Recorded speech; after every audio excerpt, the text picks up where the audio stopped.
Me refiero a los homosexuales, a los ladrones, a los que siempre quieren más de lo que tienen, a los borrachos me refiero, a los que hablan mal de otros, y me refiero también a los tramposos. Ninguno de ellos participará del reino de Dios. En el versículo 11, el apóstol Pablo continúa diciéndole a los corintios, después de darle una breve lista, dice así: y algunos de ustedes eran así. O sea, algunos de ustedes vivían como ladrones, como estafadores, eran pervertidos sexuales. Algunos de ustedes eran así, pero Dios les perdonó esos pecados y los limpió y los hizo parte de su pueblo.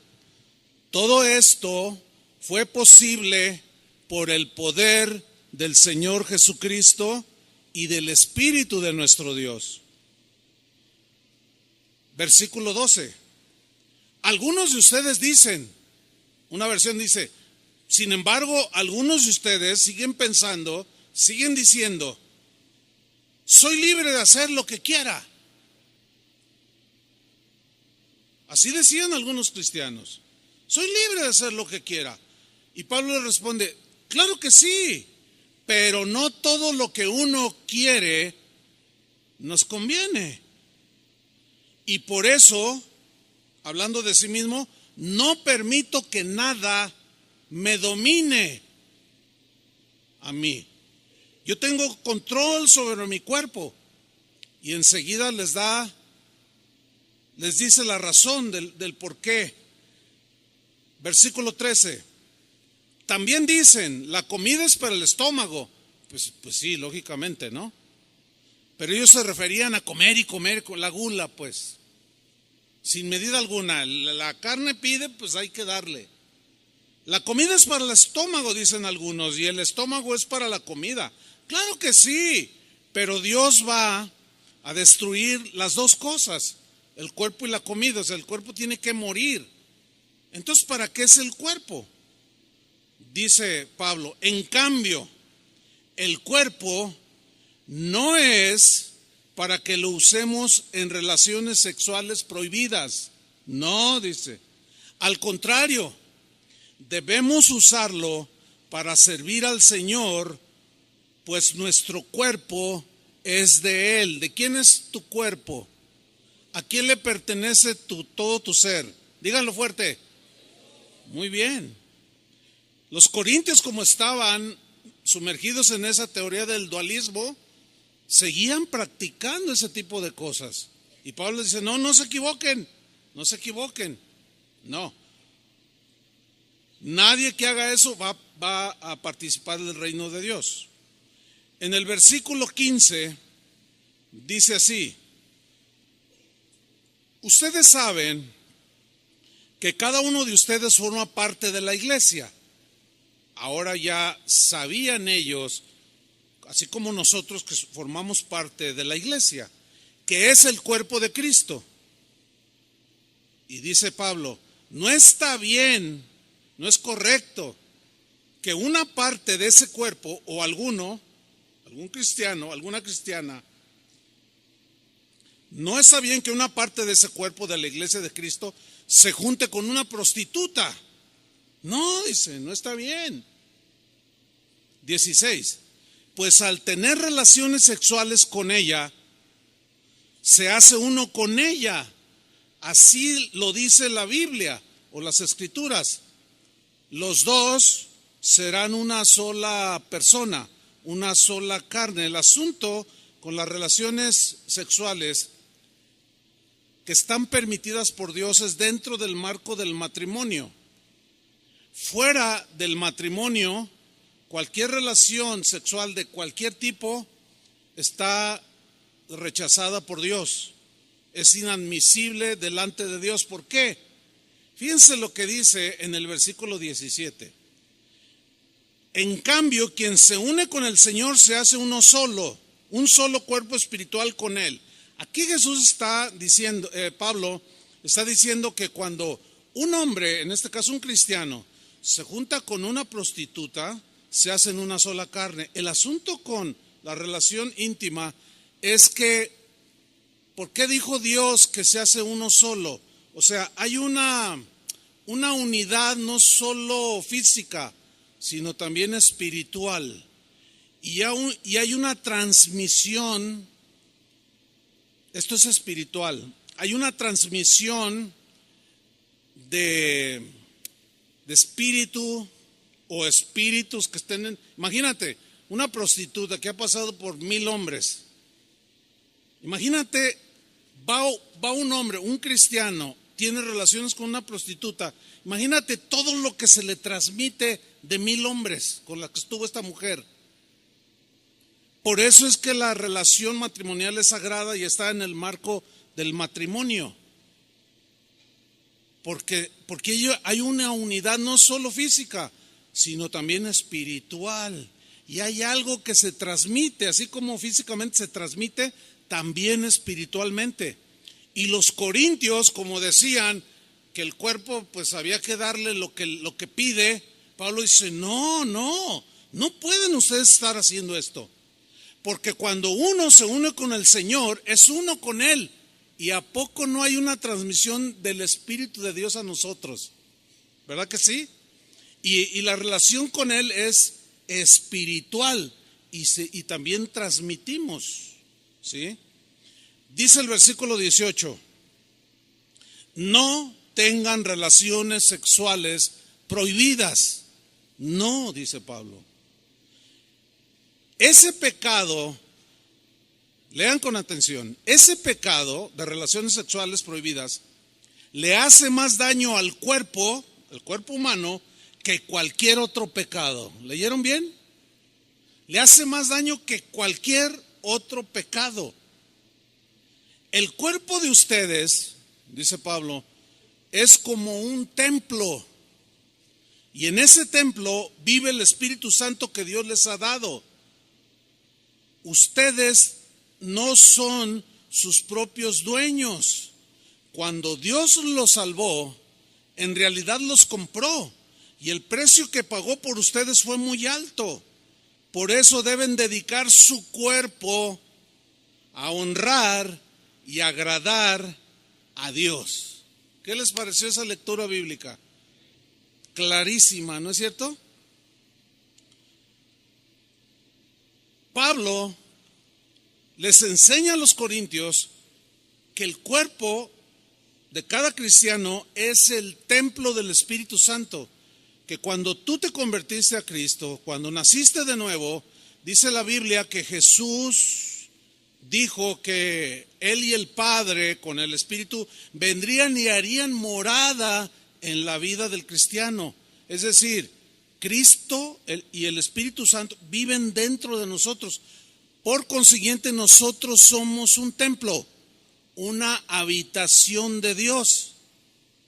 Y ese templo tiene que estar limpio. Ese templo tiene que honrar a Dios. De ahí que toda perversión de tipo sexual está rechazada por Dios.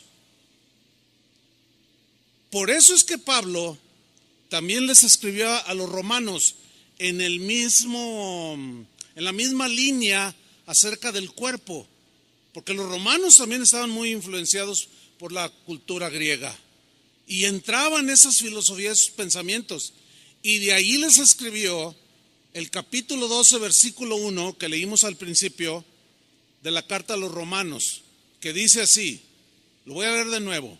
Así que, hermanos, noten que está dirigido a cristianos. Así que, hermanos, os ruego por las misericordias de Dios. Os ruego, había un ruego, una petición muy encarecida de parte del apóstol Pablo, que comprendía perfectamente la seriedad de este asunto. Y él apeló a un ruego. Porque como veremos más adelante es algo voluntario, y él les rogaba, y él aludió a las misericordias de Dios, que son nuevas cada mañana. que por su misericordia no hemos sido consumidos. Y él apela a la misericordia de Dios y dice: yo les ruego, cristianos, así como recibimos todos los días la misericordia de Dios, por esas misericordias de cada día, de la cual no debemos de abusar, yo les ruego que presentéis vuestros cuerpos en sacrificio vivo, santo, o sea, exclusivo para Dios. Ese sacrificio tiene que ser apartado para Dios, que es nuestra propia vida, incluyendo nuestro cuerpo, y ese sacrificio vivo, voluntario, es agradable a Dios. Pero luego viene una frase a continuación que la vamos a estudiar. Dice que es vuestro culto racional. ¿Qué significa que nosotros presentemos nuestro cuerpo en sacrificio vivo que le agrade a Dios, que sea un sacrificio santo, por medio de un culto racional? Bueno, vamos a estudiar estas dos palabras, culto y racional. Muy bien. Número 1, la palabra culto viene del griego letreia. Y este término griego habla de algo que se hace, pero de manera voluntaria, nunca obligada. Es decir, nadie, ni siquiera Dios, nos obliga a que nos ofrezcamos a Él en sacrificio vivo. No, Él apela al amor que Él ha tenido por nosotros y que nosotros le correspondamos. Entonces se refiere a algo que se hace de manera voluntaria, algo que se debe de entender como un servicio a Dios en todas las áreas de nuestra vida, y se refiere a aquello a lo que una persona dedica toda su vida para realizar algo. Por ejemplo, un atleta olímpico que se prepara para participar en una carrera. Vamos a poner el ejemplo de un maratón. Este atleta quiere ir a las Olimpiadas. Cada 4 años se celebran. El primer año, o sea, después de las Olimpiadas, ya inicia su preparación. Y pasa 1 año, 2 años, 3 años, 4 años dedicado única y exclusivamente a ejercitarse, a estar en forma para participar, cuando menos con honra, en la carrera de un maratón. Pero ese atleta, para llegar a una forma, digamos, óptima, que rinda y que honre ese deporte, él durante esos 4 años y toda la vida que dure compitiendo, se abstiene de muchísimas cosas para cuidar su cuerpo, que lo está dedicando al deporte. Entonces, un atleta de alto nivel va a dejar a un lado el pozole, las tortas ahogadas, el alcohol, el tabaco. ¿Por qué? Porque tiene que cuidar su cuerpo, que es el que va a rendir en el momento. Ustedes todos sabemos de lo que nuestra gloriosa selección nacional hizo un día antes de participar en el mundial, o 2 o 3 días antes de participar en el mundial. ¿Qué hicieron? Se fueron de borrachera, se fueron con mujerzuelas. Por eso no rinden, deshonraron el fútbol. En lugar de cuidarse, hicieron todo lo contrario. Son atletas fracasados. Ellos debían de estar dedicados en cuerpo y alma y espíritu a la competencia, pero no lo hicieron. Y se ve inmediatamente que los que quedaron en los primeros lugares, esos totalmente dedicados. Bueno, esa es la idea aquí de culto, hacerlo de una manera voluntaria, pero ofreciendo tu cuerpo absteniéndote de las cosas que te van a eliminar de la carrera. ¿Me estoy explicando? Este es un principio fundamental de la vida cristiana. Es un principio fundamental. El verdadero culto o servicio a Dios, la verdadera adoración a Dios, es ofrecerle nuestro cuerpo, nuestra alma, nuestro espíritu.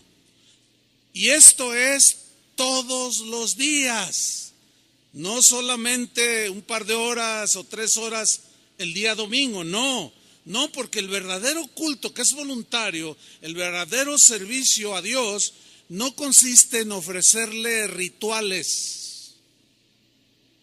No. Yo me acuerdo cuando mi mamá me mandaba a misa, pues no me gustaba ir a la misa. Entonces me hacía allí medio el que se me iba el tiempo, pero llegaba la bendición. ¿Sí se acuerdan? Porque muchos lo hacían. Llegaban al último, a la bendición, cuando el sacerdote daba la bendición. Y ya uno llegaba 3 minutos antes y ponía uno carita de San Martín de Porres y se ponía uno así, ¿verdad? Y reciban la bendición, decía el sacerdote, y bendecía con sus manos. Y todos, amén, ¿verdad? Entonces yo salía y mi mamá me preguntaba, ¿fuiste a misa? Le dije, ya cumplí. Fíjense cuál era la idea. Hacer ritual. Algunas señas, hacer algo ritualista, pero nada que saliera del corazón. No. ¿Se acuerdan cuando Jesús tuvo aquella plática con una historia que no hace mucho estudiamos, la historia de Jesús y la samaritana? Dame de beber, le dijo Jesús. Y él le contesta, ¿cómo me pides a mí de beber? Los judíos y los samaritanos no nos tratamos entre sí. Mira, si tú tomas de esta agua, le dice Jesús, vas a volver a tener sed. Pero si bebes del agua que yo te daré, no tendrás sed jamás. La mujer le contesta, Señor, dame de esa agua. Y Jesús le dice, ¿quieres de esta agua? Sí, Señor. Ve y llama a tu marido y ven acá. Y la mujer le contesta, bueno, no tengo marido. Y Jesús le dice, bien has dicho, no tengo, porque 5 has tenido. Y el que ahora tienes no es tu marido. Vives en un amaciato, en una relación que implica relación sexual prohibida por no estar casados. Entonces la mujer se sorprende de que Jesús sabía su vida. Y enseguida ella, de manera, pues como cualquiera de nosotros, como lo hacíamos, ella le cambia la plática a Jesús y le dice, nuestros padres adoraron en este monte. Ustedes dicen que en Jerusalén debe de adorarse, pero nosotros decimos que es acá en este monte. Y Jesús le responde, mira mujer, la hora viene y ahora es cuando los verdaderos adoradores adorarán no en un templo hecho de manos, no en un lugar específico, sino la adoración será en espíritu y en verdad, porque nosotros somos templos y Dios habita dentro de nosotros, y la adoración a Dios es de corazón, de espíritu, incluye el cuerpo, pero es una adoración y un servicio a Dios cotidiano, de todos los días, no es un ritualismo. Esta mujer pensó que ya cumplía con Dios con ir al templo a orar o a cantar algunos salmos, pero había pasado por los brazos de 6 hombres. Pero ella pensaba que haciendo ritual o rituales, Dios se iba a agradar de ella. Hay mucha gente que sigue pensando igual, así como los corintios que tenían muy arraigada la filosofía del dualismo. Así hay mucha gente aquí en México, ya no estoy hablando de otros lugares, que cuando llegaron a Cristo traen una mentalidad de rito, de ritos. de cosas que hacemos y llegamos a caer en el error de decir, ya cumplimos.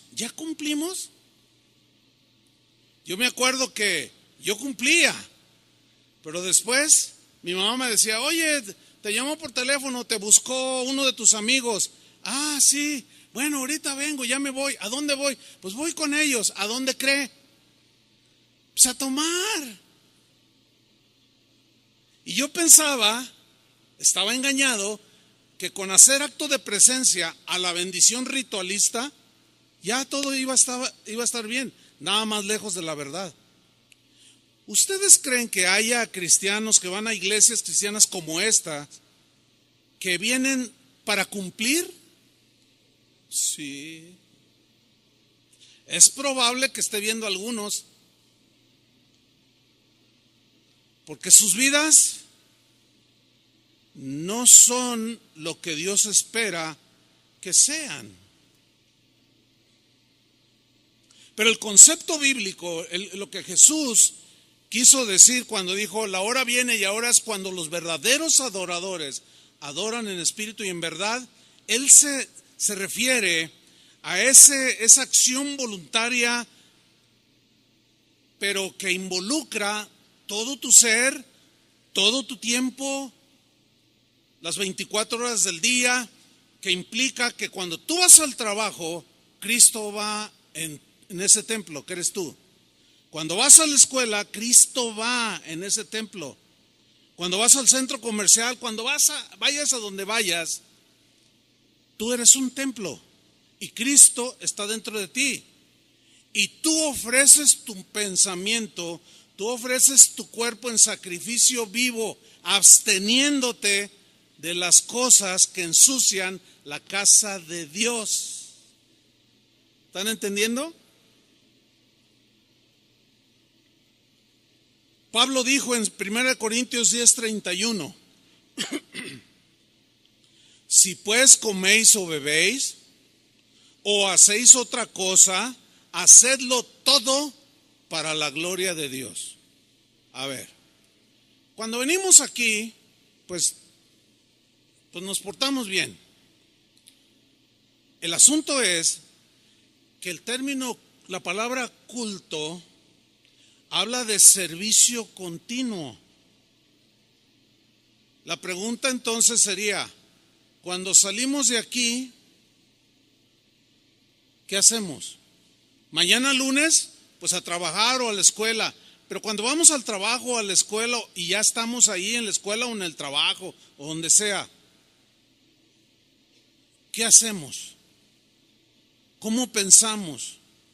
¿Cómo reaccionamos? Vuelvo a tomar Romanos 12, versículo 1.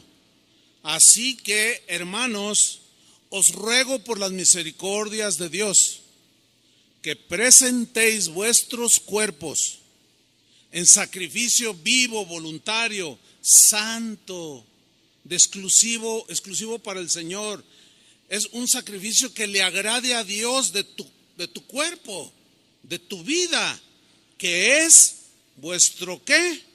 Culto racional. Bueno, ya estudiamos lo que es el culto, es el servicio continuo de manera voluntaria.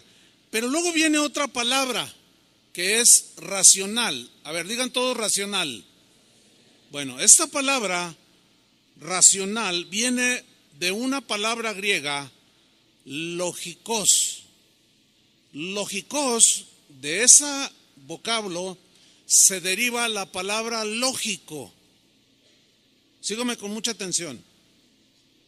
Entonces lo que está diciendo Pablo es, ofrezcan sus cuerpos en sacrificio voluntario, vivo, algo que separado para Dios, que le agrade a Dios, que es un servicio que va conforme a la razón, porque el lógico tiene que ver con la razón, tiene que ver con lo razonable, con la razón y con lo razonable en relación con qué, con quién, con la voluntad de Dios que está expresada en las Escrituras. Es decir, nuestra adoración y servicio a Dios tiene que ser por lógica de acuerdo a lo que Dios es. Y la Biblia dice que Dios es santo, por ejemplo. ¿Cómo tiene que ser nuestro servicio, nuestra vida? Santa. Sed santos porque yo soy santo.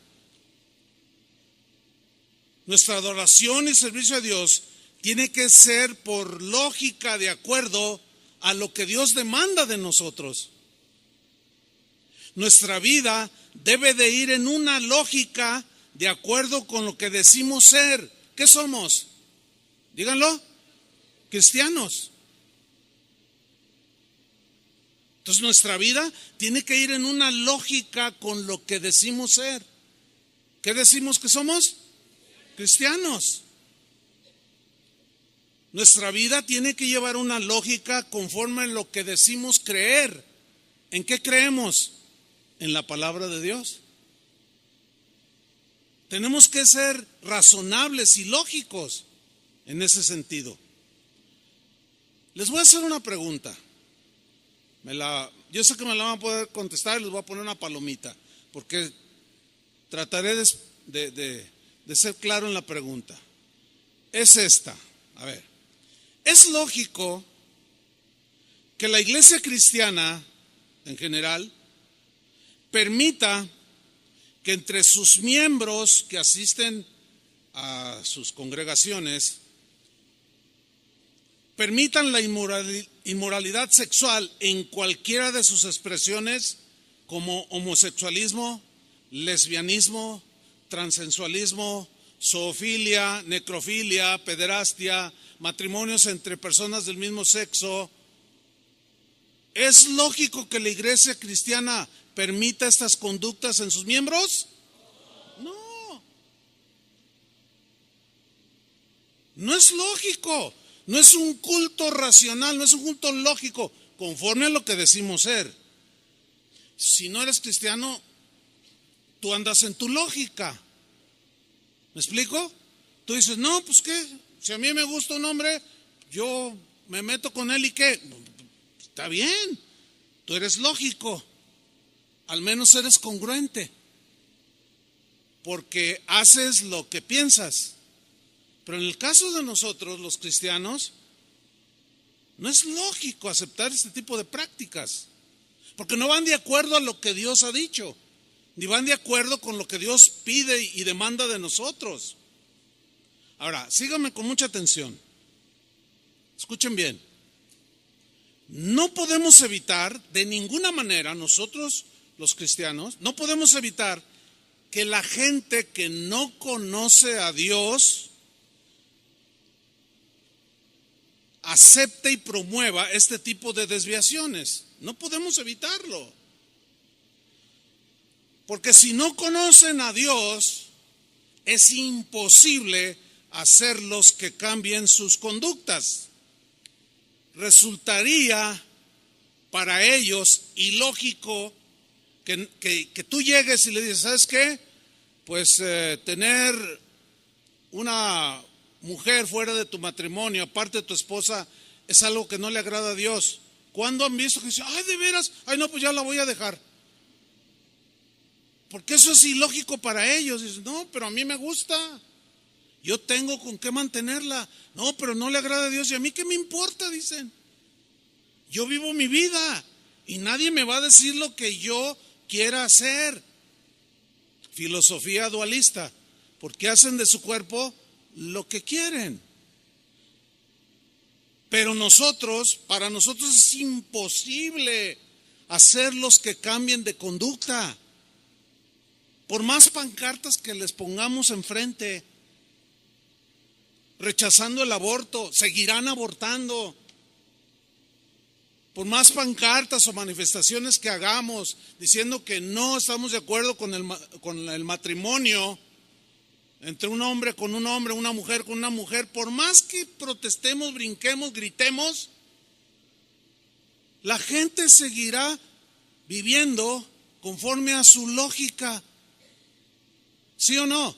La única manera en que una persona puede cambiar su vida desastrosa, desviada, depravada, a una vida que agrada a Dios, es cuando escucha el Evangelio, se arrepiente de sus pecados son lavados, borrados, nace de nuevo y entonces es una nueva criatura.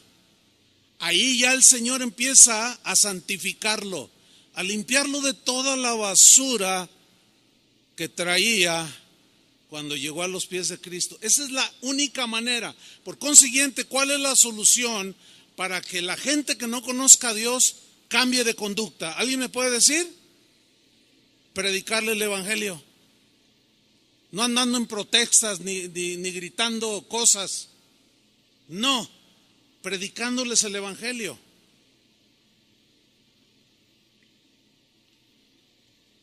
Esta gente sin ley de Dios que los gobierne, porque se gobiernan a sí mismas,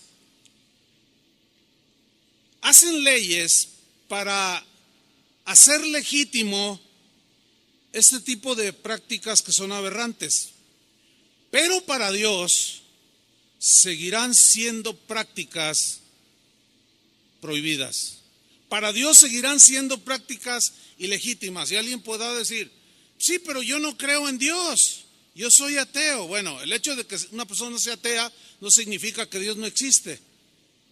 Además, como alguien dijo sabiamente, mira, en realidad no hay ateos, porque en cuanto se mueren se les acaba lo ateo, porque van directamente a donde ellos oyeron que había un lugar. Esta gente sin ley promueve hacer legítimas prácticas que Dios rechaza.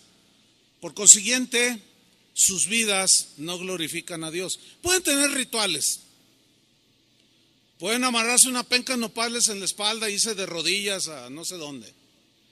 Pueden rezar 20,000 Padres Nuestros, pero seguir siendo y siguen siendo rechazados por Dios. ¿Por qué? Porque eso no agrada a Dios. Así de sencillo. Hace unos años recibí una carta.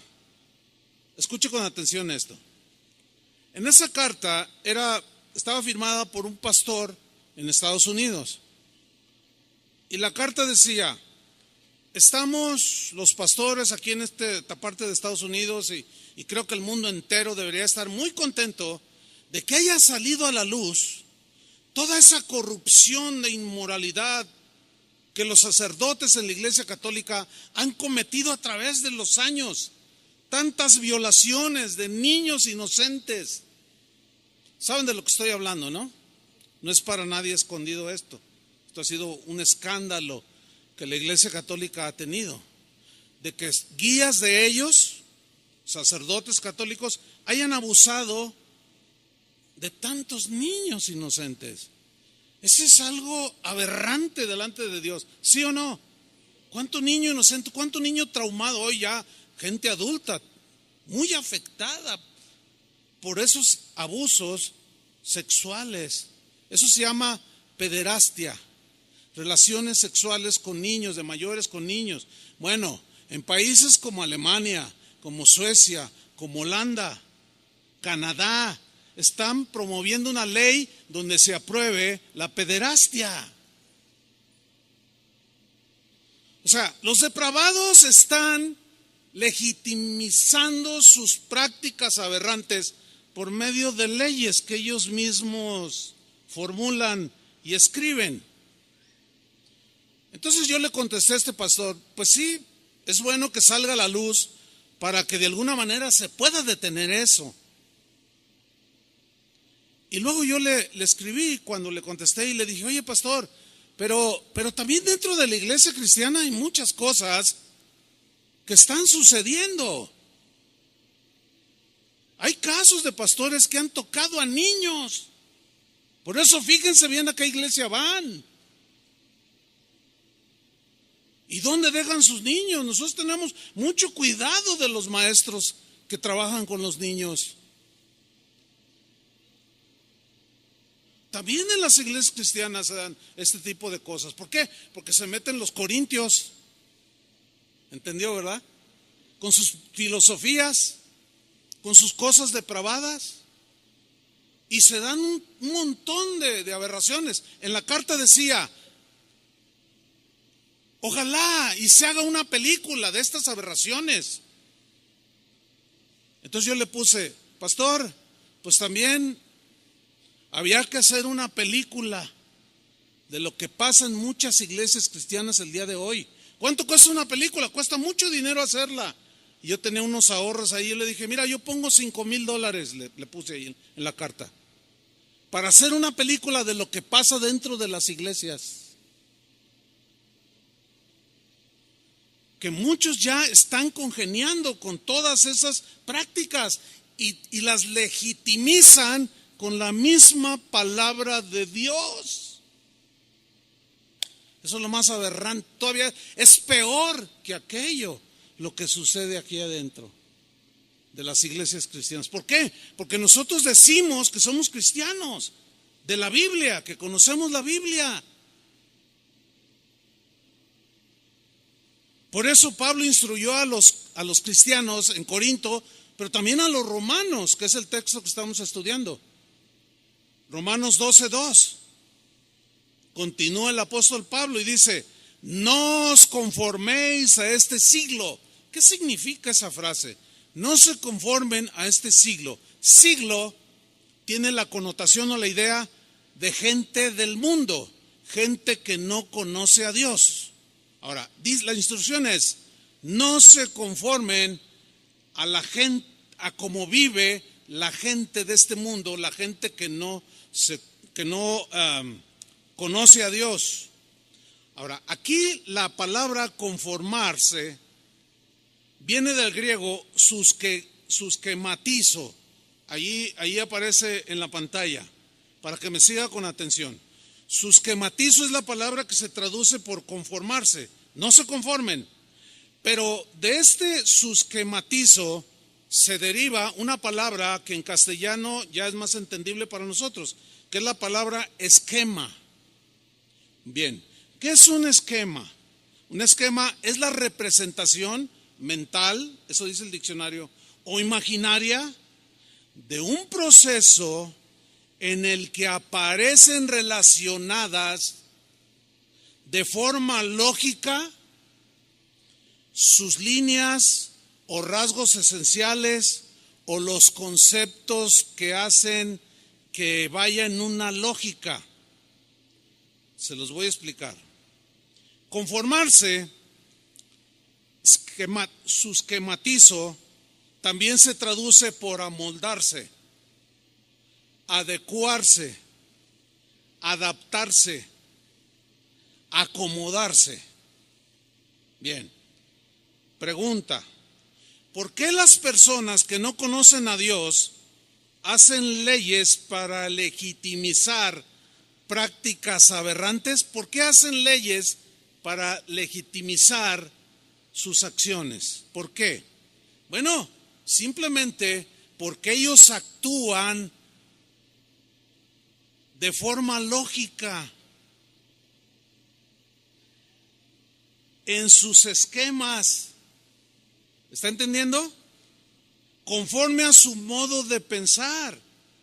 Ellos, los que no conocen al mundo, los que son de este mundo, que Pablo dijo, no se amolden a ellos, no se adecúen, no se adapten, no se acomoden.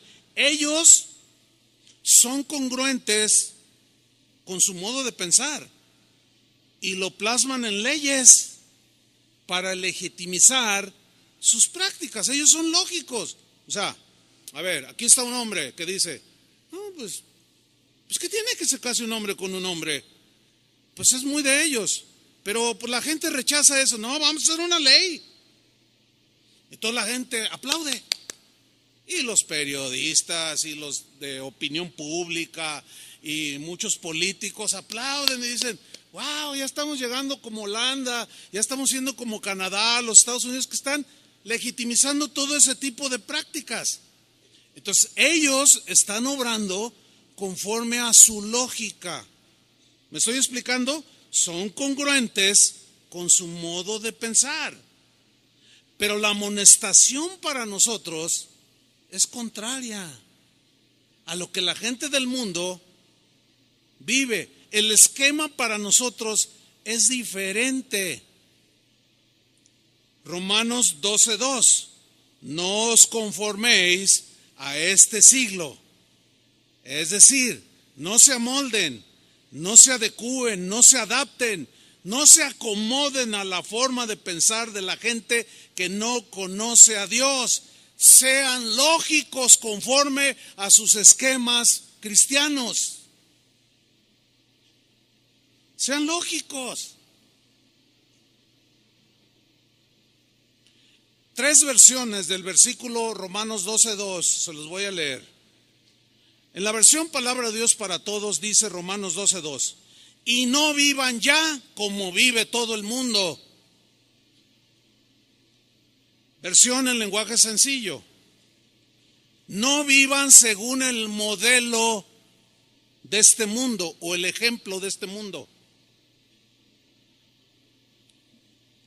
Versión en lenguaje actual, no sigan la corriente del mundo en que vivimos. ¿Por qué? Porque los esquemas de este mundo son contrarios a los esquemas de pensamiento cristiano. Se oponen, riñen entre sí, se contraponen, y ahí es donde se genera el conflicto. ¿Sí? Los esquemas del mundo o de la gente que no conoce a Dios, fíjate, sus esquemas son cambiantes, son volubles, son inconstantes, son frívolos, cambian a cada rato. Sus acciones son según los pensamientos que gobiernan las mentes de las personas en su actualidad. Por ejemplo, lo que hoy piensan los jóvenes respecto a la vida, la sexualidad, la libertad, es muy distinta a los jóvenes de hace 50 años. Entonces, como ellos dicen que el hombre va evolucionando, hay que ir cambiando los esquemas de manera constante. Los jóvenes de hace 50 años pensaban muy diferente a los jóvenes de hoy respecto a la sexualidad, por ejemplo. Muy distinto. Pero como la maldad en el corazón del hombre se está multiplicando, lo que estaba muy adentro está saliendo sin vergüenza, sin atajo alguno, sin límite alguno, pues la gente se acomoda a lo que está oyendo cada rato. No, pues sí tiene razón. Sí, de verdad, pues sí que tiene. ¿Qué importa? Cada quien hace de su vida lo que quiere. Y ahí tenemos a una joven, hija de una madre, que cuando esta madre era joven, jamás por aquí le pasó la idea de un aborto. Pero su hija dice cosas como, yo soy dueña de mi cuerpo y puedo hacer lo que yo quiera con mi cuerpo, dice ella. Bueno, ella está obrando conforme a su lógica. Pero lo que pensaba su mamá hace 50 años con lo que piensa su hija hoy es muy distinto. Por eso es que los esquemas del mundo cambian cada rato, ¿sí? Son frívolos, volubles, cambian. Pablo está diciendo a los cristianos, pero ustedes no se amolden, no se adecúen, no se adapten, no se acomoden a los esquemas cambiantes de este mundo.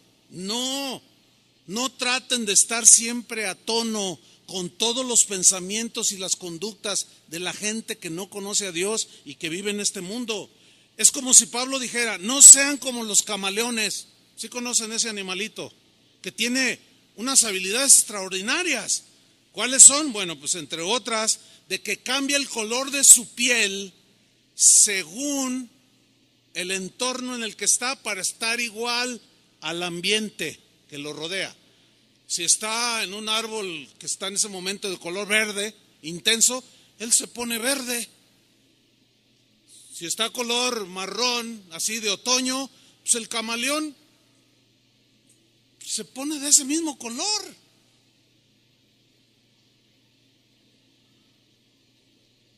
En el mar hay un montón de animales, de peces, seres vivos que toman la forma de una piedra.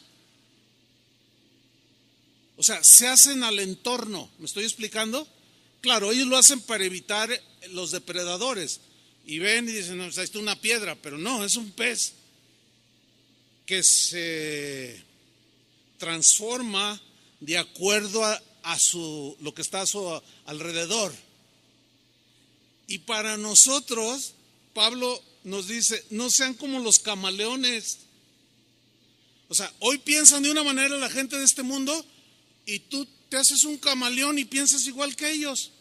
Y al rato, en 10 años, cambia el esquema de pensamiento y te vuelves luego verde y luego azul y luego rojo. No, dice, para nosotros no es eso. Nosotros tenemos que ser constantes, firmes en los esquemas de Dios. La Constitución Política de los Estados Unidos Mexicanos, que se conoce como la Carta Magna, o sea, la carta más importante escrita. Esa carta, en ella contiene artículos que gobiernan las vidas de los habitantes de este país. Nosotros tenemos que sujetarnos a la Carta Magna o a la Constitución.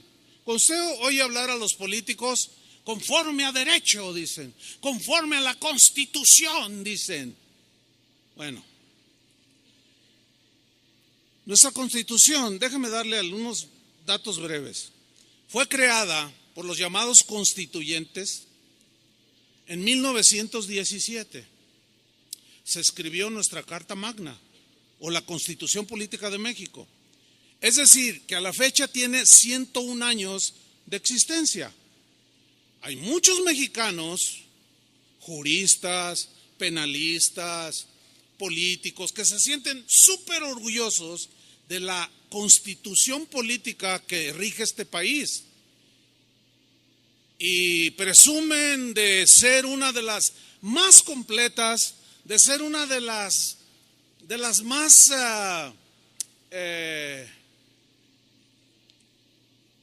plenas en cuanto a las leyes que de allí emanan para gobernar a los mexicanos. Y ellos se sienten muy orgullosos. Inclusive se menciona de continuo que muchos países han tomado nuestra Carta Magna, nuestra Constitución, como ejemplo para ellos desarrollar su propia Constitución, inspirados en la nuestra. Bueno, déjenme decirles algo. Les voy a leer un breve artículo que tomé del diario Milenio respecto a la Carta Magna. Estamos hablando de que los esquemas del mundo son cambiantes. O sea, la gente cambia, que hay que cambiar. Vamos a ver qué dice este artículo tomado del diario Milenio. Dice así: la Constitución vigente ha tenido más de 700 cambios, más de 700 reformas que han modificado el texto original. ¿Qué le parece? Dice, esto es normal. Fíjate, esto es normal. Esto es algo natural si se reflexiona sobre las necesidades, sobre los pensamientos que se plantearon en el México de 1917 y las necesidades que hoy tienen los habitantes del México actual. Cambian muchas cosas. Por lo tanto, nuestra Carta Magna necesita ser cambiada, renovada, ajustada, le quitan, le ponen, le añaden. De los 135 artículos, 136 que contiene nuestra Constitución en su texto original, solo 22 se mantienen intactos. O sea, la que nos rige, llega un momento en que estás anticuada, no te adecuas a como hoy están pensando ni los jóvenes, ni los de tendencias sexuales de cualquier tipo. Entonces te vamos a borrar algunas cositas, te vamos a cambiar, te vamos a añadir, lo hacemos ley y viva México. qué manera de pisotear nuestra Carta Magna. ¿Sí o no? Esa Carta Magna, además de cambiarla, muchas veces, a cada rato, se dice que el presidente actual es el que más reformas le ha hecho a nuestra Constitución. Más de 130 reformas, cambios. Imagínate nomás. ¿A qué te vas a agarrar? ¿A qué nos vamos a asir los habitantes de este país?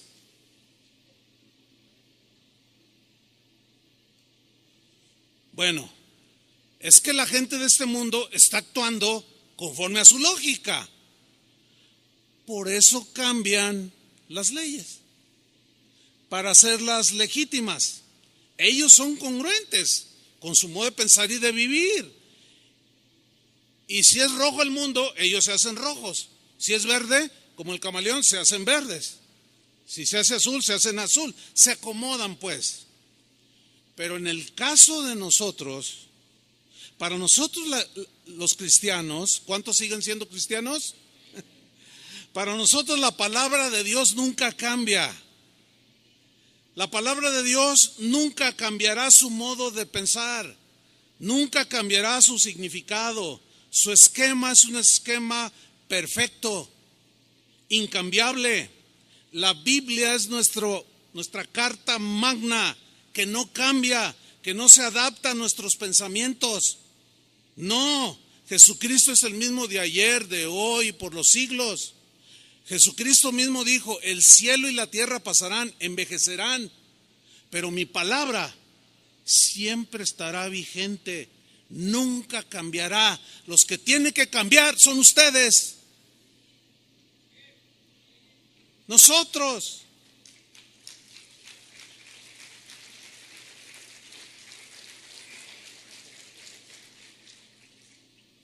Desgraciadamente muchos cristianos hoy están pisoteando la Carta Magna que nos dejó el Señor y la están cambiando a su antojo. Le dan una interpretación lejísimos de lo que realmente significa. Eso es lo grave de estos tiempos.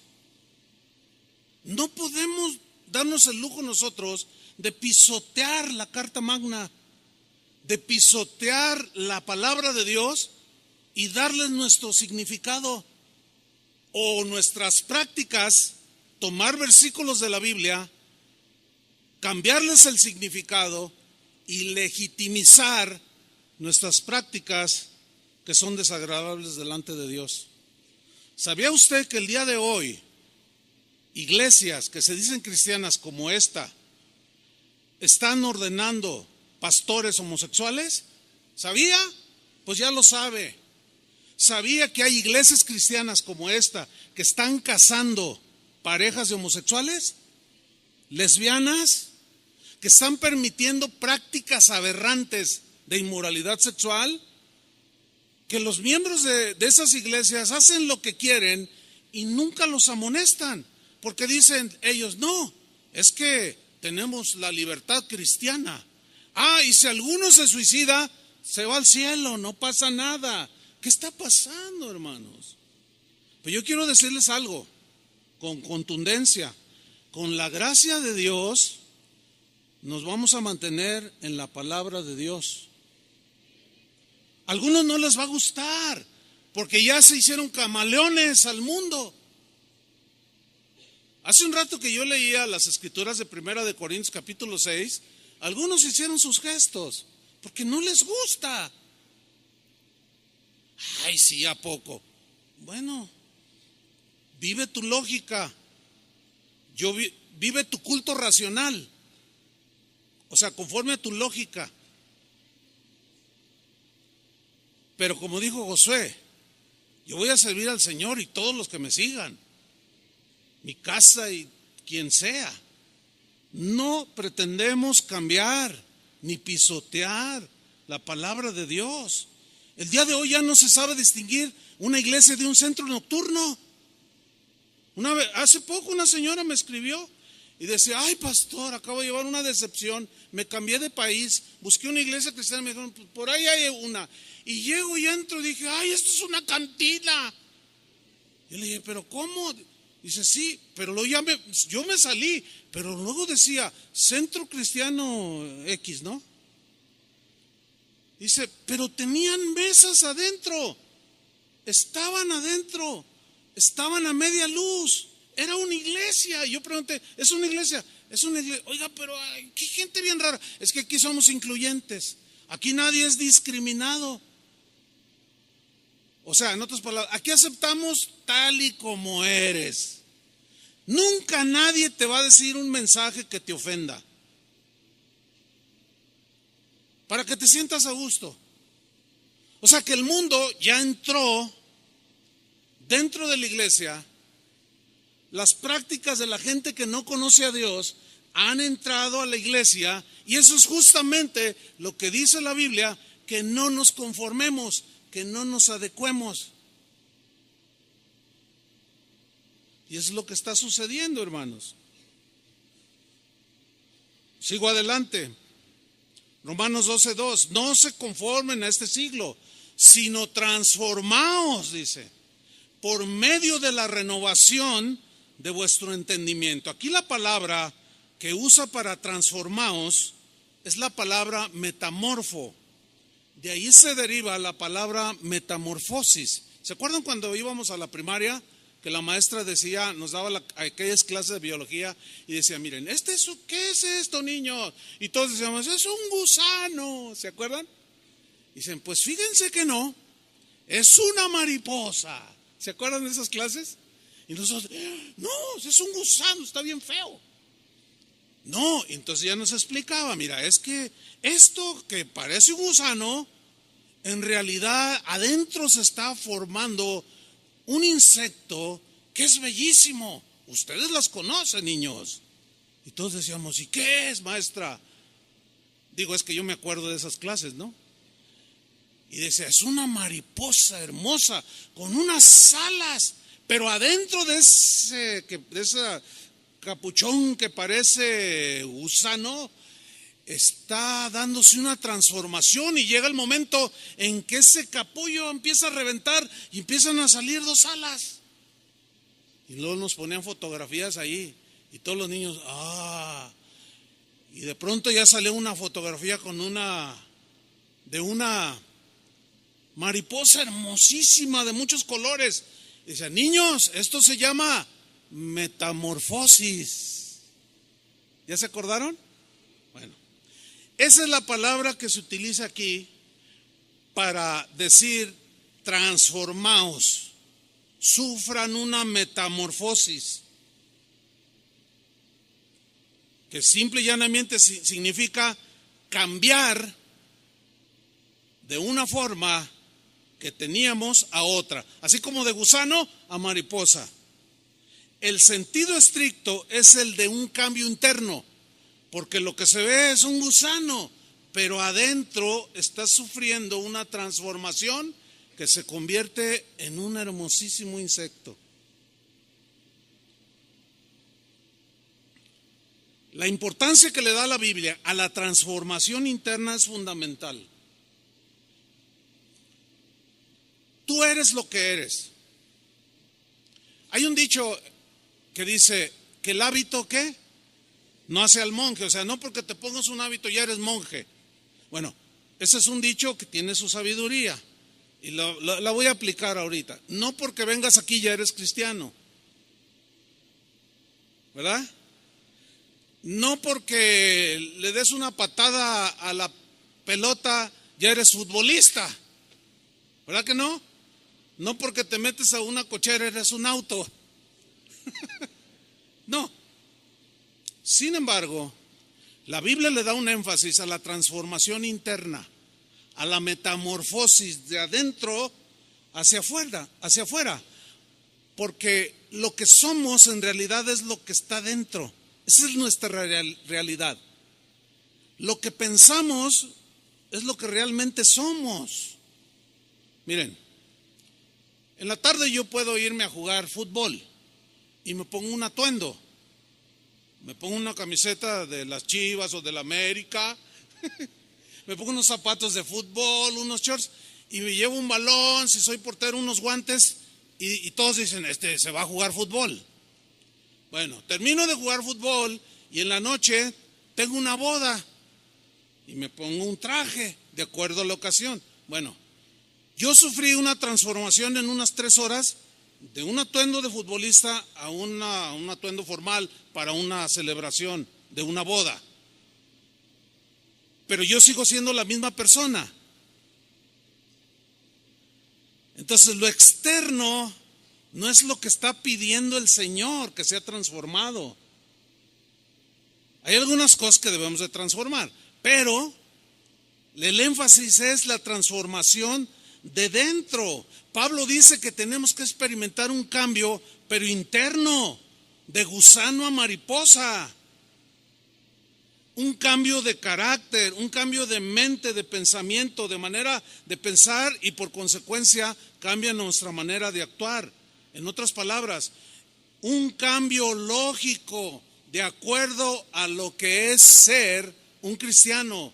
Porque el cristiano es aquí, cuando salga, cuando se vaya a pasear con sus hijos, mañana que se va al trabajo, mañana que se va a la escuela, a donde quiera, el cristiano es.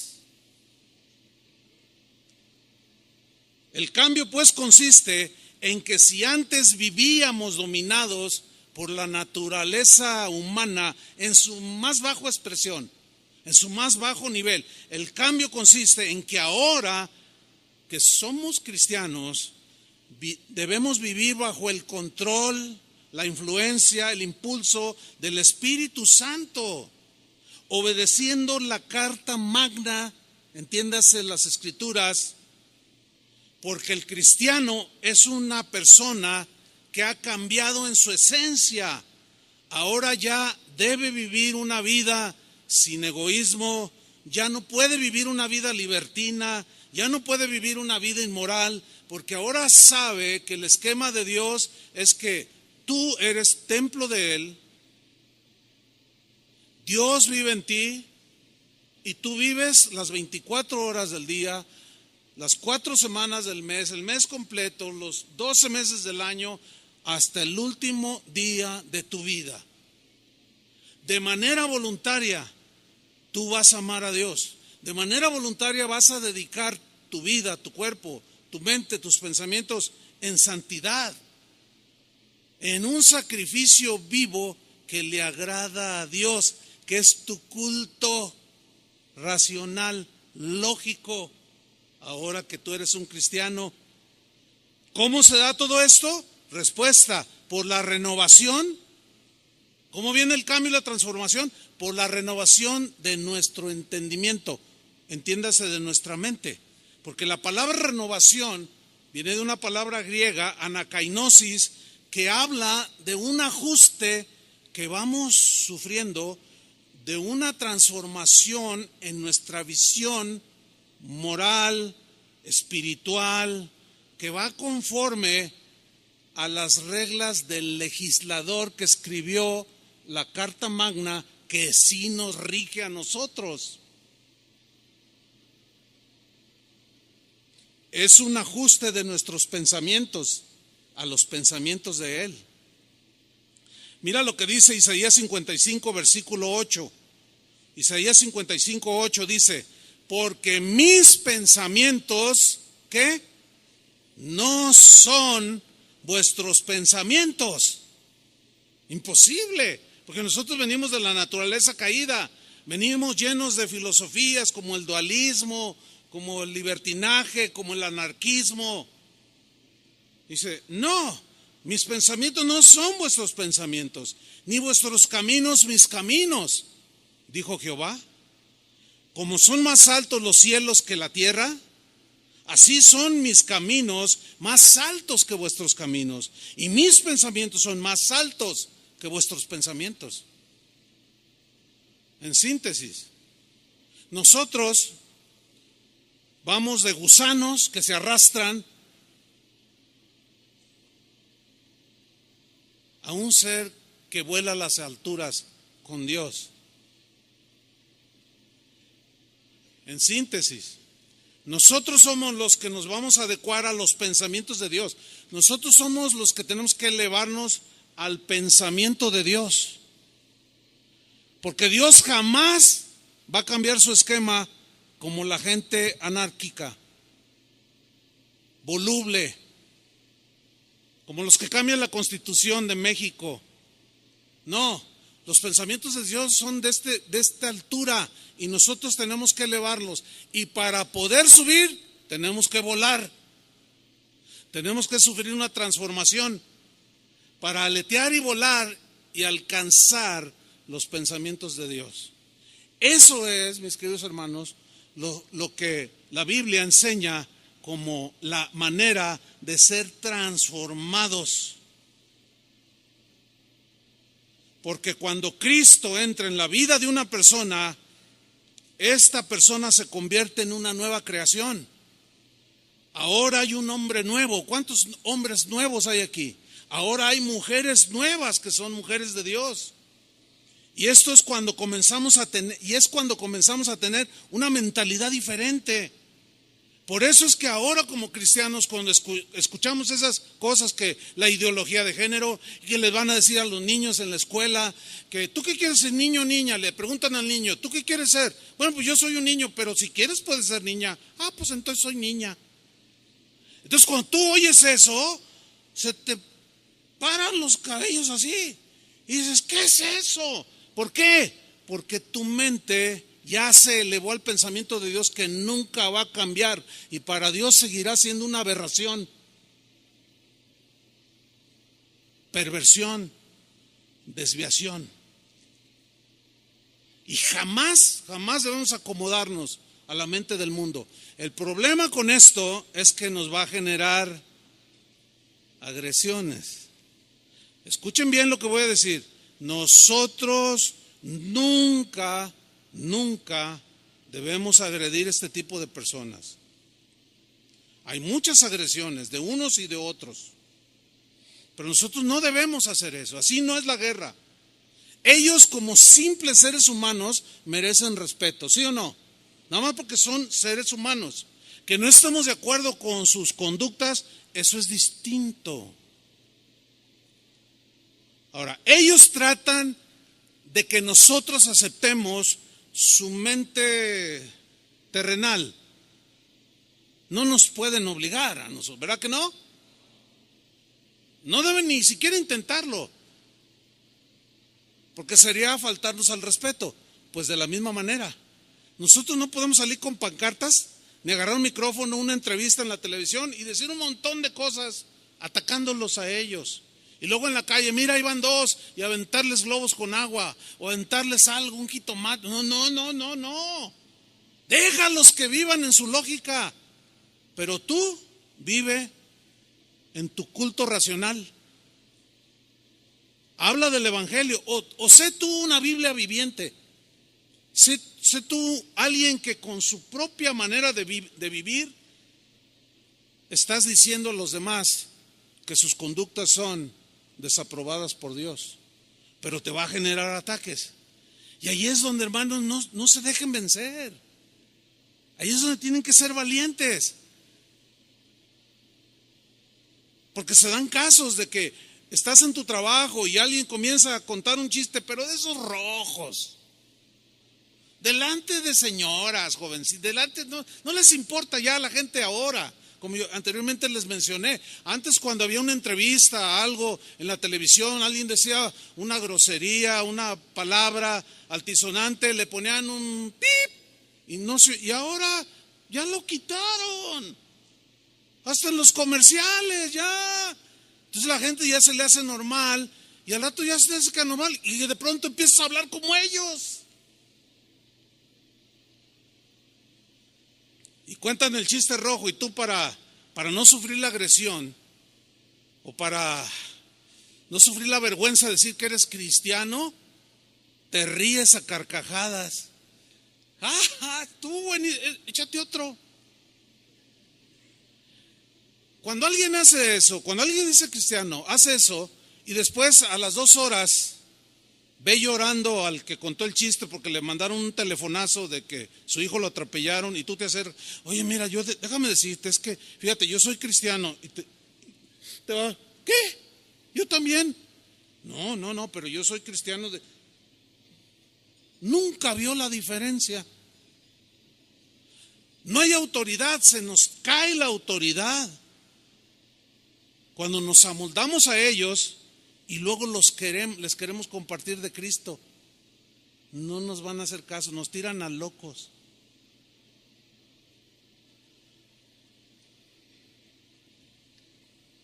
Por eso termina el versículo 2 diciendo, no os conforméis a este siglo o a la forma de vida de la gente de este mundo que no conoce a Dios, sino transformaos. Sufran esa metamorfosis de dentro hacia afuera, de gusano a mariposa, por medio de la renovación de vuestra mente, de vuestros pensamientos, de su entendimiento. ¿Para qué? Ahí está. Para que podáis, dice una versión, comprobar cuál sea la buena voluntad de Dios, la que le agrada de cómo debes de vivir. La buena voluntad de Dios agradable y perfecta. Concluimos, solo así podremos saber lo que Dios quiere, solo así podremos saber lo que es bueno, solo así podremos saber lo que es agradable y perfecto delante de Él, porque como cristianos, díganme si sí o no, queremos agradar a Dios. Pues hagámoslo, hermanos, y no améis las cosas que están en el mundo. Cuando se refiere a cosas, no se refiere a cosas como una casa, la necesitamos. Se refiere a los pensamientos